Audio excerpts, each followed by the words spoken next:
TV భక్తి సమాచారం WhatsApp ఛానల్లో జాయిన్ అవ్వండి. అన్ని విశేషాలు ఎప్పటికప్పుడు తెలుసుకోండి.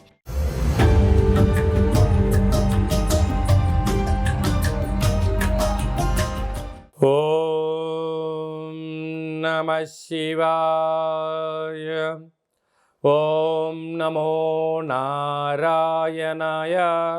ఓం శ్రీ స్వర్ణాకర్షణ కాళభైరవాయ నమో నమః. ఓం నరదృష్టి నివారణ సంచిత కర్మ ప్రారబ్ధ కర్మ ఆగమిక కర్మ దగ్ధ నివారణ తులాభార కాళభైరవాయ నమో నమః. ఓం కాళకాలాయ విద్మహే కాళాతీతాయ ధీమహి తన్నో శ్రీ స్వర్ణాకర్షణ కాళభైరవ ప్రచోదయాత్. హరి ఓం.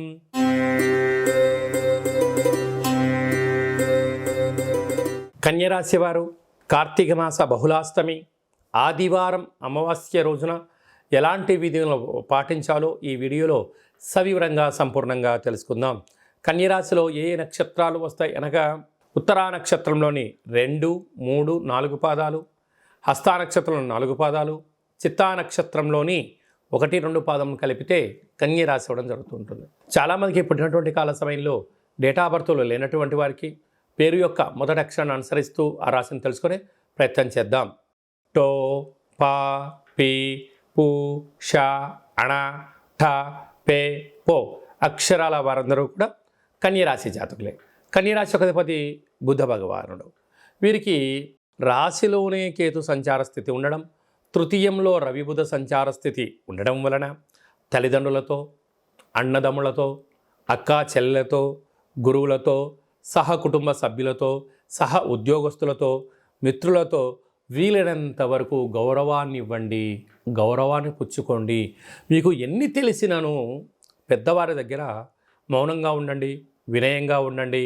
ఇంకా మీరు మరో మెట్టు ఎదగడానికి వారిచ్చే సలహాలు సూచనలు ఉపయోగపడతాయంటే స్వీకరించండి, లేకుంటే లేదు. కానీ వారికన్నా ముందర మీరు 4 మాటలు మాట్లాడే ప్రయత్నం చేశారనుకోండి, అసలు విషయం తెలియక ఆ యొక్క సక్సెస్ సూత్రాలను కూడా మీరు వినకుండా పోగొట్టుకునే పరిస్థితి ఉంటుందని చెప్పి గమనించాలి.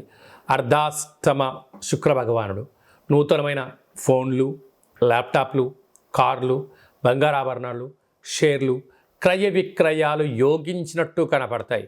కాకపోతే వాటిపైన మీకు పూర్తి అవగాహన ఉన్నట్లయితేనే పెట్టుబడులు పెట్టండి. అందుకే ఇల్లు కట్టేటప్పుడు, పెళ్లి చేసుకునేటప్పుడు, షేర్లు కొనేటప్పుడు, ప్రేమించేటప్పుడు తస్మాత్ జాగ్రత్త అంటారు పెద్దవారు. తెలియకుండా చేసావా సర్వము పోవడమే కాకుండా భవిష్యత్తు గుండుసున్నాయే పరిస్థితి ఉంటుంది. తస్మాత్ జాగ్రత్త. 6వ స్థానంలో శని భగవానుడు స్వక్షేత్ర వక్రగమన సంచార స్థితి ఉన్నప్పుడు రుణ సమస్యలు, రోగ సమస్యలు, ఆరోగ్య సమస్యలు, శత్రువులు పొంచి ఉన్నారు. తస్మాత్ జాగ్రత్త. సప్తమంలో రాహు ఉన్నప్పుడు ఆరోగ్యము, బంధుమిత్రులు, స్నేహితులు, ప్రేమ వివాహాలు, పర వ్యక్తులతో అంతర్గత సమాచారాల్లో ఇబ్బంది వచ్చే అవకాశాలు ఉన్నాయి. తస్మాత్ జాగ్రత్త. భాగ్యస్థానంలో గురుచంద్రుల కలయిక ఉండడం వలన భార్య పైన భర్త, భర్త పైన భార్య ప్రేమానురాగాలుగా ఉండే ప్రయత్నం చేయండి. ధర్మ మార్గాన్ని ఎంచుకోండి, అభిప్రాయాలు ఇచ్చి పుచ్చుకోండి. అద్భుతమైన విజయం మీ సొంతం అవుతుంది. అలా లాభస్థానంలో కుజుడు కూడా ఉండడం వలన స్థిరాస్తులు, చరాస్తులు కన్యరాశి వారి సొంతం అవ్వబోతున్నాయి. కనుక ఈ గ్రహాల్లో ఉండబడిన దోషాలు తొలగిపోయి ఐశ్వర్యం స్వాగతం పలకాలి అన్నట్లయితే ఒక ఆకుపచ్చ రంగు క్లాత్ పైన పెసలను కానీ లేకుంటే నవధాన్యాలను కలిపిపోసి ఈ యొక్క వెన్నతో కలిపినటువంటి దీపాన్ని పెట్టి భగవంతుడికి యథాశక్తిగా షోడశ ఉపచార పూజా కార్యక్రమం చేయించుకొని దానం చేస్తే పుణ్యం, పక్షులకు వేస్తే ఐశ్వర్యం, నీటిలో కలిపితే ఆరోగ్యం అయ్యే పరిస్థితి ఉంటుంది. అలా చేయండి, భగవంతుడి యొక్క ఆశీస్సులు పొందండి.